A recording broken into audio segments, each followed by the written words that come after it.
বন্ধুরা, আশা করি তোমরা সকলেই সুস্থ আছো, ভালো আছো।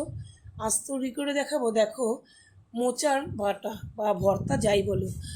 মোচার তরকারি তো তোমরা অনেক রকমভাবে খেয়েছো, আলু দিয়ে খেয়েছো বা এরকম এমনি অন্যরকমভাবে খেয়েছো, কিন্তু এরকম মোচার যদি ভর্তা বা বাটা না খেয়ে থাকো তাহলে এভাবে একবার করে দেখবে, তখন দেখবে এতটাই টেস্ট হয় এটা যে তখন তোমরা এভাবেই তোমরা তৈরি করে খাবে। অসাধারণ টেস্ট হয় এই মোচার বাটার। তাহলে চলো কীভাবে আমি বানালাম তোমাদেরকে দেখিয়ে দিই। এখানে দেখো, মোচাটাকে আমি ছাড়িয়ে নিয়েছি, মোচার এই ভেতরের শীষটাকে ফেলে দিয়েছি। তো আর দুটো মোচা নিয়েছি এখানে, এইগুলোর থেকে আর মানে বের করা যাবে না, এইগুলো এমনিতেই কুচিয়ে নিতে হবে, মানে কেটে নিতে হবে। তো আমি এটাকে প্রেশার কুকারে প্রথমে সেদ্ধ করব, তার জন্য এর ভেতর থেকে তো আর কিছু বার করা যাবে না, একদম নরম, সেটা সবটাই দিয়ে দিতে হবে।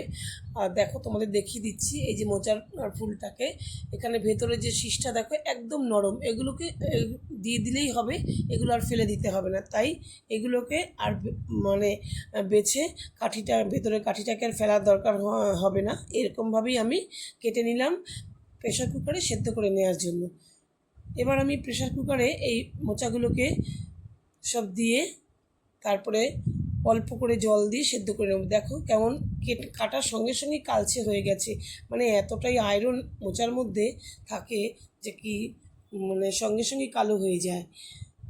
এবার আমি একটু জল দিয়ে দিলাম, দিয়ে দেবো একটু নুন হলুদ, আর তার সঙ্গে একটু যাতে না প্রেশারের গায়ে ছিটকয় তার জন্য দিয়ে দেবো একটুখানি তেল। যারা আমার ভিডিওটা দেখছো বন্ধুরা, তোমাদের যদি ভালো লাগে তাহলে তোমরা কিন্তু লাইক কমেন্ট করো, আর নতুন বন্ধু তোমরা যদি মানে সাবস্ক্রাইব করা তোমাদের না হয়ে থাকে তোমরা কিন্তু সাবস্ক্রাইব করে অবশ্যই পাশে থেকো। এবার দিয়ে দেবো দেখো কয়েক ফোঁটা তেলটা দিয়ে দেবো যাতে না প্রেশার কুকারের গায়ে এই মোচার কষটা লেগে যায়।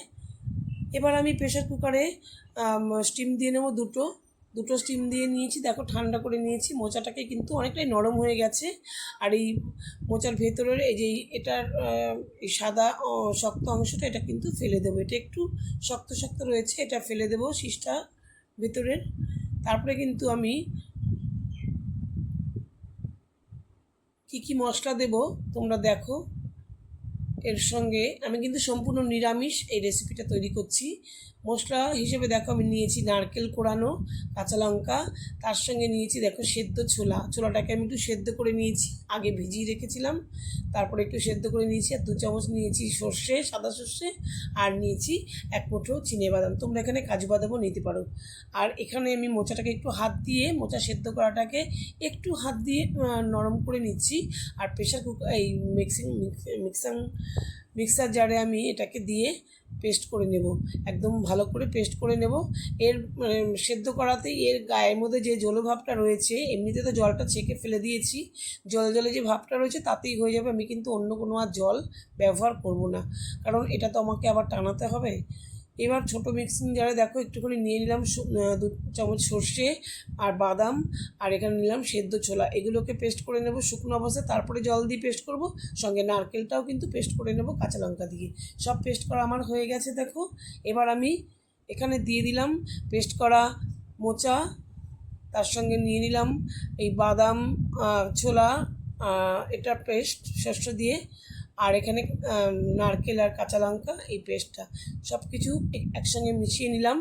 এবার দিয়ে দেবো একটু নুন আর একটু হলুদ। বন্ধুরা, এবার হাত দিয়ে একটু মিশিয়ে নিতে হবে, এই কাজটা কিন্তু হাত দিয়ে একটু নাড়িয়ে নিতে হবে। হাত দিয়ে মেশালে খুব ভালো একটা পেস্ট তৈরি হবে, সব কিছু মিশিয়ে নেওয়া যাবে। সব কিছু কিন্তু আমার দেখো খুব ভালো করে মিশিয়ে নেওয়া হয়েছে।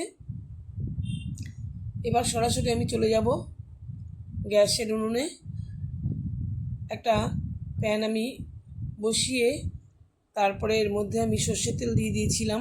সর্ষের তেলটা দেওয়ার পরে 2টো শুকনো লঙ্কা আমি প্রথমে একটু ভেজে নেব। শুকনো লঙ্কাগুলোকে একটু ভেজে আমি তুলে রাখবো, তুলে রেখে তারপরে আমি এই তেলের মধ্যেই আমি রান্না করব। প্রথমে আমি একটু সাদা জিরে ফোড়নে দিয়ে দিলাম, তার সঙ্গে দেবো 2টো কাঁচা লঙ্কা, একটা মিষ্টি গন্ধ ওঠার জন্য। এরপরে আমি সেই মোচাটাকে আমি এর মধ্যে ঢেলে দেবো, মোচা বাটাটাকে, মোচার পেস্টটাকে পুরো এর মধ্যে ঢেলে দেব।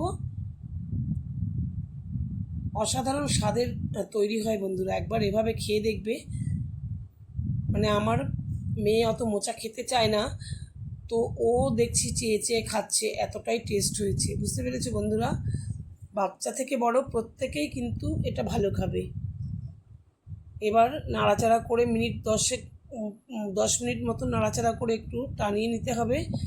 তারপরে এর মধ্যে একটুখানি সর্ষের তেল আর একটু একটা একটু শুকনো লঙ্কার গুঁড়ো করে নামিয়ে নিলেই তৈরি হয়ে যাবে মোচার বাটা বা মোচার ভর্তা।